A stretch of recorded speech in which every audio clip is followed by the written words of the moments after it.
안녕하세요. 저는 순천향대학병원 안과에서 망막파트를 맡고 있는 이성진 교수입니다. 귀한 게스트분을 모셨습니다. 베테랑 의학 전문 기자, 그죠? 아이고, 아닙니다.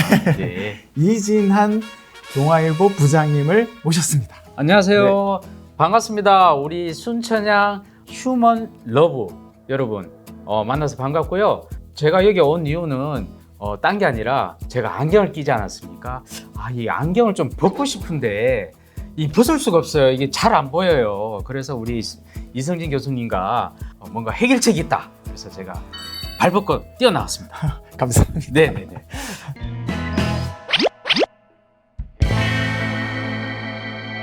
초고도근시에 대해서 얘기 나누기로 하지 않았습니까? 네네. 근데 시청자 여러분, 우리 전 세계에서 실명이 가장 많은 원인 1위가 뭔지 아십니까? 뭔지 알려주시죠. 여러분도 굉장히 많이 익숙한 맞아요. 백내장이란 질환이에요. 아시죠? 백내장은 네네. 눈 속의 렌즈가 점점 뿌옇게 노화로 변하는 병인데요. 네네. 전 세계에서 네네. 한 4천만 명, 무려 4천만 명이 백내장 때문에 수술을 받지 못하고 시력을 잃고 살고 계시는 거죠.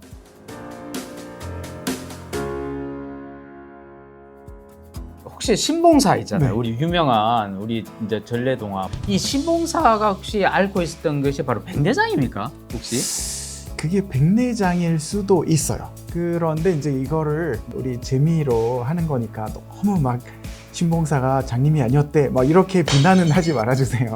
네. 그 이야기를 네. 과학적으로 한번 분석을 해봤어요. 분석을 해봤습니까? 그럴 개연성이 있는 경우가 있습니다. 아니, 그러니까 신봉사는 백내장이었습니까? 신봉사는 엄밀히 말하면 네. 초고도 근시였을 것이다. 시각장애인이 아니었다. 그러니까 이런 거죠. 초고도 근시의 합병증 중에 네네. 백내장이 있어요. 그러니까 이분이 초고도 근시였고 합병증 중에 백내장도 있을 가능성도 있고요. 네네.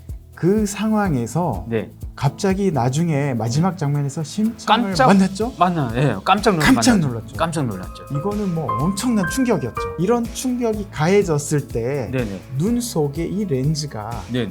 눈 안으로 떨어질 수가 있어요. 렌즈가 눈에 떨어질 수가 있습니까? 네. 그러면 다시 보입니까? 보이죠? 그게 빠졌다. 그럼 이 도대체 빠진 게 뭐냐? 그럴 네네. 수가 있겠죠? 네네. 우리 눈은 동그란 공 같은 이 방이라고 보시면 되는데요. 네네. 우리 눈알 속에서 이 렌즈는 이 방 속에 샹들리에처럼 이렇게 눈 위에 이렇게 걸쳐 있어요. 그렇구나. 이게 걸쳐 있을 수 있는 이유가 네네.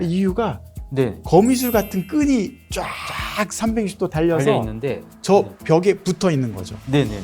근데 깜짝 놀라면 이게 끈이 끊어질 끊어질 수 수가 있어요. 아, 이게 네네. 정상인들은 그렇게 해서 끊어지지 않거든요. 네네. 그런데 초고도 근시는 백내장이라는 합병증도 올 수 있고 백내장이 생기면 이 끈도 조금씩 약해질 수 있고 초고도 근시가 이 끈이 또 약해지는 합병증도 있을 수 있고 깜짝 놀랐을 경우에 이 렌즈가 탁 끊어지면 이 렌즈가 제 위치를 잃고 렌즈가 이렇게 돼 있으면 이렇게 떨어질 수가 있는 거죠. 신봉사는 장님이 아니었다. 이게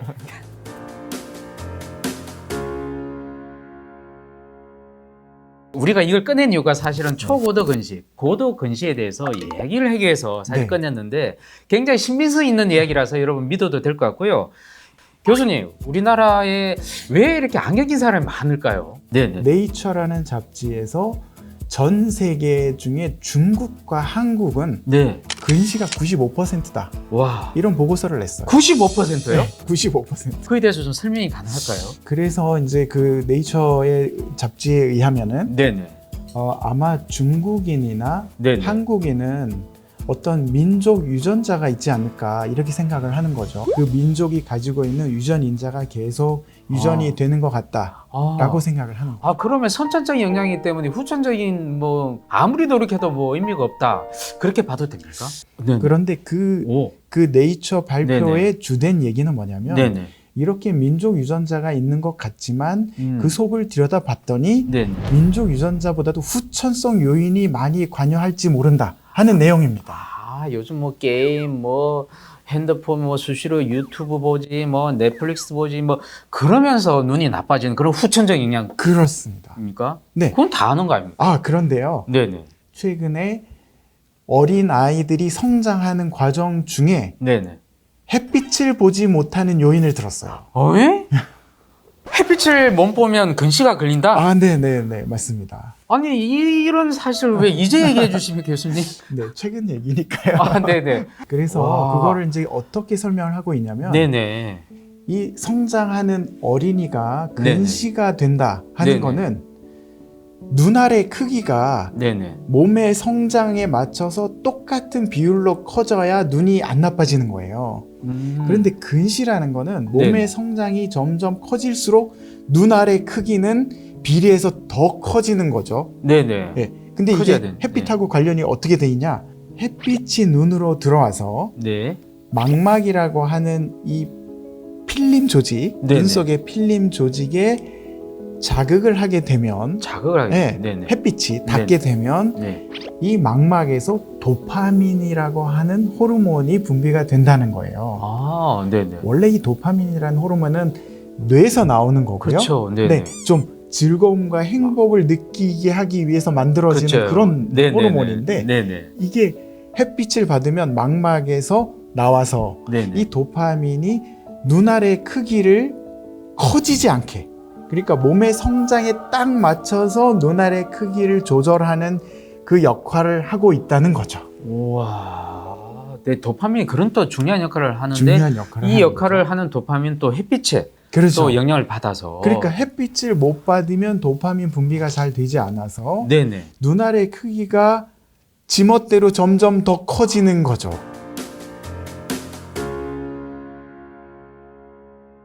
아, 지금까지는 고도근시를 예방할 수 있는 방법이 거의 없다시피 했는데 한 가지를 찾은 거네요. 그렇습니다. 어린이들이 와. 몸의 성장이 보통은 네네. 여학생들은 중학교 정도 되고 네네. 또 남자들은 이제 고등학생 정도 되잖아요. 네네. 그러니까 초등학교 유치원 때부터 그 고등학교, 중고등학교 때까지 야외 활동을 잘하는 것이 얼마나 중요하다는 것을 이제 얘기를 해주는 건데요. 네. 오늘 이거 하나는 철저하게 배웠습니다. 야외에서 많이 뛰어놀자. 네, 맞습니다. 네.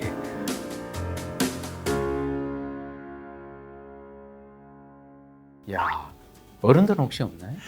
역시 야외 활동. 아, 야외 예, 활동. 햇빛이 없는 실내에서 어떤 생활을 하는 것보다는 야외에서 가끔 가족들이랑 같이 놀아야 되고, 네네. 또 하나는 이 또 고도근시가 있는 분들은 녹내장도 잘 생기고 황반변성도 잘 생기고 망막박리도 생긴다 그랬죠. 네네. 그래서 이분들은 정기적으로 꼭 눈 검사를 1년에 한 번 정도 하시는 것이 좋습니다.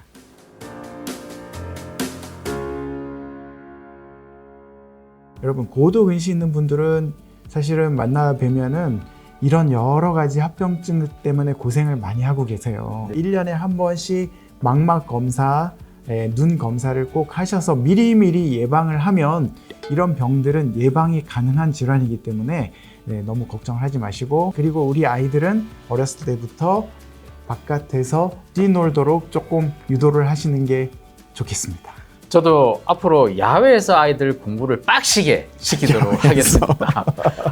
이 영상 도움이 되셨으면 구독과 좋아요 꼭 눌러주십시오. 초대해 주셔서 감사합니다. 감사합니다. 감사합니다.